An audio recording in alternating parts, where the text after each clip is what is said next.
मित्रांनो, कालच प्रसारित झालेल्या भागात अभिजित, निक्की, वर्षा आणि अंकिता या स्पर्धकांचा प्रवास आपल्याला पाहायला मिळाला।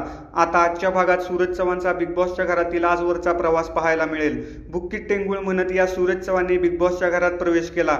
अल्पावधीतच त्याने लाखो प्रेक्षकांची मनं जिंकून घेतली। सूरजचा चाहता वर्ग मोठ्या प्रमाणात वाढला आहे, त्यामुळे स्वतःचा प्रवास मोठ्या पडद्यावर पाहण्यासाठी बिग बॉसच्या घराबाहेर आलेला सूरज त्याला मिळणारं प्रेक्षकांचं प्रेम पाहून प्रचंड भावुक झाला। सूरजच्या प्रवासाविषयी बिग बॉस म्हणाले, आपण माझेच काय तर तुम्ही संबंध महाराष्ट्राचे सुपुत्र आहात। या सीझनमध्ये अनेक पॅटर्न पाहायला मिळाले, पण या घरात गाजला फक्त गुलीगत पॅटर्न। हा संपूर्ण प्रवास रुपेरी पडद्यावर पाहून सूरज प्रचंड भावुक झाला। त्याचे डोळे पाणावले। झापूक झुपूक म्हणत या सोशल मीडिया स्टारने आपला प्रवास सेलिब्रेट केला। शिव ठाकरे देखील सिनेमागृहात प्रेक्षकांबरोबर सूरजला प्रोत्साहन देण्यासाठी उपस्थित होता। त्याने सूरजचं भरभरून कौतुक केलं।